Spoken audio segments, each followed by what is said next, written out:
I thought picking my baby's name would be the easy, happy part of pregnancy, the part where I'd glow and laugh and circle cute options in a notebook. Instead, I learned that grown adults can treat a name like property, and an unborn child like a trophy you can steal. I was 6 months pregnant when the arguing started. Not screaming arguments, not yet. The quiet kind. The ones where the air in the room feels thick. My ankles were always swollen. My back ached. And my emotions were so jumpy that I cried once because a dog in a commercial looked lonely. My boyfriend tried to be the calm one. He'd rub my feet after work, kiss my forehead, tell me we were doing great. But the moment we started talking baby names, something in him changed. He didn't want anything trendy, nothing that sounded like it belonged on a billboard or an influencer's birth announcement. He wanted something with weight, something connected to his family. I wanted something strong and simple, a name people could spell, a name my child wouldn't have to correct for the rest of his life. I didn't want our son to grow up hearing, "Oh, that's unique," with that polite little pause people do when they hate it. For weeks, our kitchen table looked like a crime scene. Scraps of paper, sticky notes, half-drunk mugs of tea that went cold because I'd forget them. He'd scroll through lists on his phone like he was shopping for a car. I'd say no to one. He'd sigh and pinch the bridge of his nose. I'd suggest one. He'd repeat it out loud, testing it, and then shake his head. One night, after another round of maybe and no, he went quiet. He stopped scrolling. He stared at the screen like something had grabbed him by the throat. "This one," he said. It wasn't flashy. It wasn't weird. It had a clean meaning. It sounded like a real person, not a trend. It also had a nickname that felt warm and safe. Without thinking, I pressed my palm to my belly and joked, "So this is our little bear, huh?" For the first time in weeks, he smiled like a man who could finally breathe. "Yeah," he whispered. "Our little bear." That's how it started. Not with fireworks, with relief. And then it became real. We used the name constantly. When the baby kicked, we said it out loud like we were calling him into the room. When I folded tiny clothes, I whispered it like a secret promise. Sometimes I'd be alone in the shower, letting the hot water hit my shoulders, and I'd say it just to hear it echo, just to remind myself that this wasn't only pregnancy. This was a person arriving. When we finally told his parents, it felt like handing them something fragile and precious. We went to their house for dinner. I remember the smell of baked chicken and lemon, the clink of plates, the way his mother kept looking at my belly with this soft, proud expression like she was already imagining holidays. After we ate, his father poured drinks. His sister leaned forward with her elbows on the table. The conversation slowed like everyone sensed we had news. My boyfriend cleared his throat. His hand found mine under the table, warm and a little sweaty. "We picked a name," he said. His mother's face lit up. "Oh my goodness, tell us." He said it, and the room didn't freeze. No one blinked too long. No one coughed like they were choking on it. His mother repeated it slowly, smiling. His father raised his glass and said, "To our grandson." His sister clapped and squealed and started talking about baby blankets. I didn't realize how tense I'd been until my body finally relaxed. I went home that night feeling like we'd locked the last piece into place, like we'd made a decision as a team and the family had welcomed it. Then the next morning, my phone buzzed. His brother. I remember staring at the screen for a second, confused. His brother rarely called me. If he wanted something, he usually texted my boyfriend. Something in my stomach tightened anyway, like my body knew before my mind did. I answered. There was no hello, no congratulations, not even my name. His voice was sharp, fast, and angry, like he'd been holding his breath for hours. "So you're stealing my son's name now?" I blinked. "What?" My boyfriend looked up from the couch. He saw my face and stood immediately, like he could feel the panic rising in me. I put the call on speaker without thinking, because my hands were suddenly shaking. "What are you talking about?" my boyfriend asked. His brother didn't slow down. 10 years, he snapped. 10 years I've said I'm naming my son that. You know that. Change it or you're dead to me. The words hit the room like broken glass. My boyfriend's face drained so fast it scared me. "I don't remember you ever saying that." "Oh, you remember," his brother barked. "You're doing this to spite me. You always had to take things from me." Then another voice cut in. His brother's wife,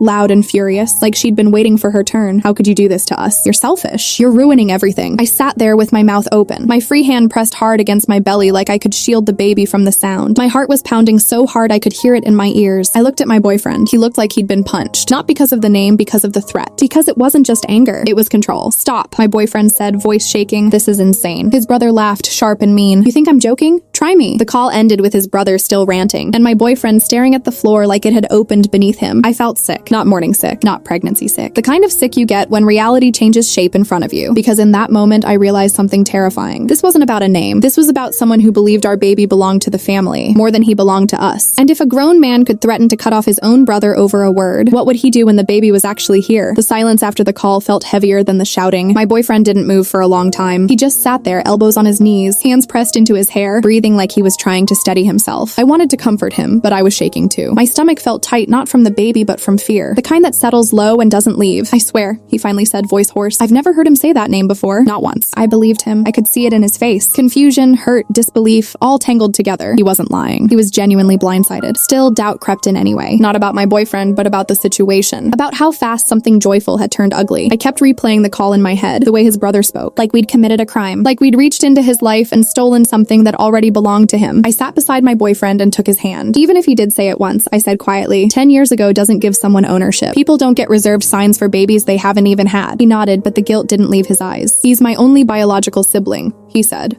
Like that explained everything. If I lose him, the sentence trailed off, unfinished and heavy. That night, neither of us slept. He stared at the ceiling. I stared at the ultrasound photo taped to the fridge every time I went to get water. The tiny side profile, the small curve of a nose. We'd been calling him by that name for months, saying it felt like saying hello to someone I already knew. The next morning, I woke up to messages. His brother had already started telling the story his way. He'd sent texts to extended family, vague but poisonous. Lines like, some people don't care who they hurt, and blood means nothing to some of us. No names mentioned, but the implication was clear. I could almost hear the tone. Victim. Betrayed. Wronged. Mini reward didn't feel like the right word in the moment, but it was the first crack in his story. We called his parents. His mother answered immediately, worry already in her voice. We told her everything. Every word. Every threat. There was a long pause on the line, then a sharp inhale. What 10-year plan? She asked. I've never heard that in my life. His father got on the phone next. He sounded irritated in the way only older men do when nonsense offends their logic. No one owns a name, he said flatly. If he mentioned it, I'd remember. He didn't. Hearing that helped a little, but it didn't erase the pit in my stomach. Later that day, his sister dug deeper. She searched old family chats, old group messages, social media posts, captions,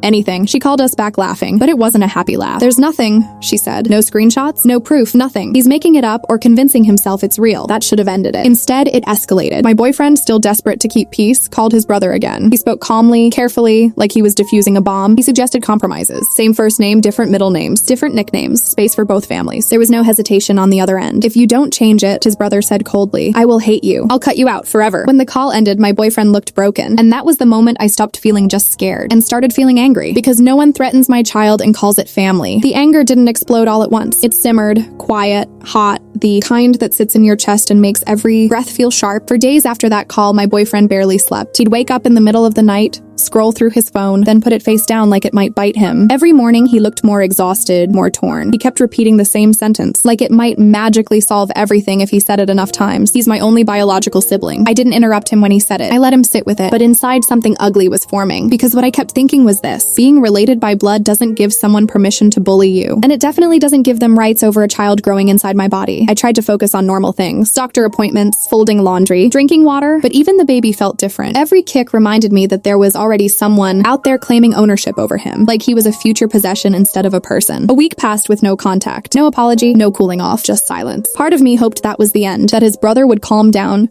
realize how unhinged he sounded, and back off. Another part of me knew better. The kind of anger he showed didn't burn out quietly. It looked for a stage. Then the family group chat exploded. I was sitting on the couch, feet propped up on pillows, when my phone started vibrating nonstop, one message after another. I opened the chat and felt my stomach drop. His brother had posted a photo. Legal paperwork, official, clean, black ink on white paper. Under it, one sentence. Now you have to change it. I stared at the screen, my mouth going dry. For a second, I didn't understand what I was seeing. Then it clicked. He had legally changed his name. First, middle, last, into the exact name we had chosen for our unborn son. My heart started racing. Not with fear this time, but disbelief. A grown man with a wife, with a life, had gone to court out of spite. My boyfriend leaned over my shoulder. He read it twice. Then he let out this strange sound, half laugh, half sob. This can't be real, he whispered, but it was real. Dates, stamps, everything. The chat was silent for a moment. No one knew what to say. I imagined his brother sitting there, waiting, watching, expecting panic, expecting us to fold. Something inside me went very still. I thought about the months I'd spent talking to my belly, about the name we whispered in the dark, about the ultrasound picture on the fridge, about how that name already belonged to a tiny heartbeat, not a grown man throwing a tantrum. I took my phone. My fingers didn't shake. I typed slowly, carefully, sweet enough to sting. That's amazing. Our son will share your full name, because his middle name is my father's, and our last name is the same. Congrats. I hit send. The chat went completely dead. No yelling, no insults, no threats, just silence.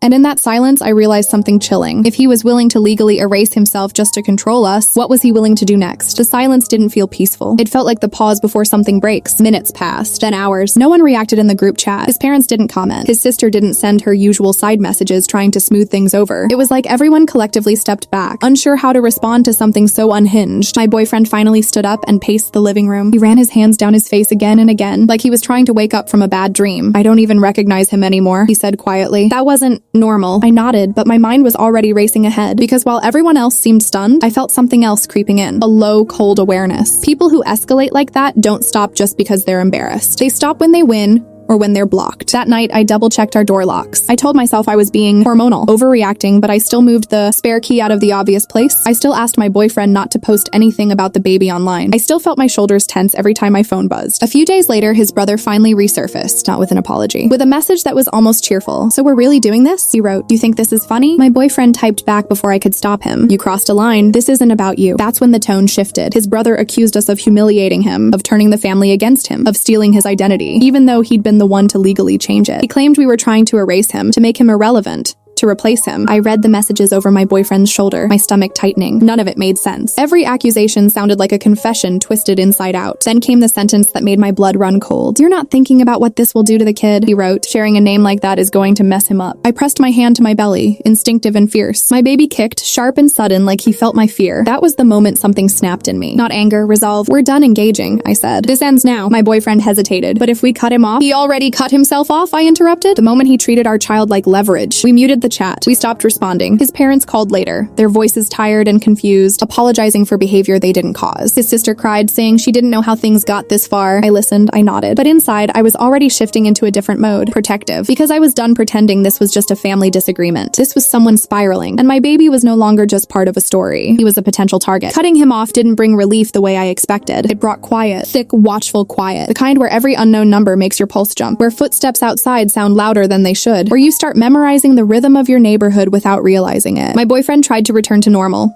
Work, groceries, small talk about dinner, but he checked the windows before bed now. He locked the car twice. Once, I caught him standing in the baby's room, staring at the empty crib like he was bracing himself for something he couldn't name. A week passed, then another. No messages, no calls, no public drama. That's when his brother's wife reached out to me directly. The message was long, too long. It started polite, then slid into blame. She wrote about how stressed her husband was, how hurt he felt, how the name meant everything to him, how pregnancy made people emotional, and how maybe I wasn't thinking clearly. I read it twice. My hands were cold. She never once asked how I was, never mentioned the baby, just him, his feelings, his loss, his imagined future. I didn't respond. 2 days later, a package arrived. No return address. Inside was a framed print. One of those decorative name meanings people hang in nurseries. The exact name we'd chosen. Bold letters, flowery explanation. At the bottom, a handwritten note. "You can still do the right thing." I sat on the couch holding it, my throat tight. This wasn't loud anymore. This was deliberate, calculated, like he was testing how far he could go, without being obvious. That night, I cried for the first time since this all started. Not messy sobbing. Quiet tears that soaked into my pillow while my boyfriend slept beside me, exhausted. I wasn't crying because of the name. I was crying because something joyful had been poisoned. The next morning, I made appointments. Doctor, therapist, and then quietly, a consultation with a lawyer. I didn't want revenge. I wanted boundaries. Paper boundaries, the kind that don't rely on feelings or memories or family history. The kind that exist whether someone respects them or not. When I told my boyfriend, he didn't argue. He just nodded, eyes tired but steady. "I should have protected you sooner," he said. "You are protecting us," I replied. "Now." We changed routines. Different grocery store. Private social media. No baby updates shared outside a small circle. His parents understood. His sister supported us. Everyone else faded into background noise. For the first time in weeks, I felt the baby kick without fear attached to it. I whispered his name, slow and soft, and felt my chest loosen just a little. Still, late at night, I replayed everything. The call, the threat, the paperwork, the smile I imagined on his brother's face when he thought he'd won. And I couldn't shake one thought. People who need control don't like being ignored. They like escalation. The closer I got to my due date, the more my body slowed down, but my mind refused to rest. Every appointment ended the same way. The doctor smiling, telling me the baby was healthy, strong heartbeat, perfect growth. I nodded, thanked her, then went home and triple-checked our doors. Happiness and vigilance existed side by side now, like they'd signed a truce. The lawyer consultation was calm, almost boring. That helped more than I expected. Hearing someone explain options in a flat, professional voice made the situation feel less like chaos and more like a problem with steps, documentation, boundaries, what counted as harassment, what didn't, what to do if things escalated again. "Trust your instincts," the lawyer said before we left. "Pregnant women tend to notice patterns other people dismiss." I held on to that. A few days later, his parents invited us over. Just us. No siblings, no group chat. His mother looked older somehow, like the stress had settled into her shoulders. She apologized again, even though none of this was her fault. His father was quieter than usual. "We talked to him," his mother said carefully. "He insists he was wrong, but he won't explain how." That told me everything. On the drive home, my boyfriend finally said what he'd been avoiding. "I don't think he's going to apologize, ever." "I know," I replied. It didn't hurt the way it should have. Grief, I was learning, sometimes comes pre-processed. I'd already mourned the version of him that could be reasoned with. Another week passed. Then, out of nowhere, his brother showed up at my workplace. I wasn't supposed to be on my feet sleep much anymore, but I was finishing a short shift when the receptionist's voice came through, hesitant. "There's someone here asking for you." My heart dropped before I even saw him. He stood in the lobby like he belonged there, calm, smiling, hands in his pockets. He looked so normal it was unsettling. "I just wanted to talk," he said, as if we were discussing weather. No drama. I didn't invite him in. I didn't sit down. I kept my distance, one hand resting on my belly without thinking. "This isn't appropriate," I said. "You need to leave." His smile tightened. "You're making this bigger than it needs to be." That's when I realized something terrifying. He genuinely believed that everything he'd done was reasonable. And if someone believes they're justified, they don't see limits. Security escorted him out after I asked. He didn't argue. He just looked back at me once, eyes sharp, like he was memorizing something. That night, I barely slept, because escalation doesn't always look loud. Sometimes it looks calm. After he showed up at my workplace, something inside me shifted permanently. Not panic, not fear, clarity. I stopped trying to understand him. I stopped wondering what version of events he told himself at night so he could sleep. Understanding was a luxury I couldn't afford anymore. Protection was the priority now. We documented everything. Dates, times, messages, screenshots, the package, the visit. My lawyer told me I was doing exactly what I should be doing, even if it felt dramatic. Especially because it felt dramatic. "Most people wait too long," she said. "They don't want to believe it's serious." At night, my boyfriend apologized again. Not loudly. Not dramatically. Just quiet words in the dark. I didn't think he'd ever turn on us like this. I pressed my forehead to his chest and listened to his heartbeat. Neither did I, but here we are. The baby room was finished by then. Soft paint. A simple crib. No name sign on the wall. We didn't need it. The name lived in our voices. In the way my boyfriend said it when he leaned down and talked to my belly. In the way I whispered it when the baby kicked hard, like he was answering. Then,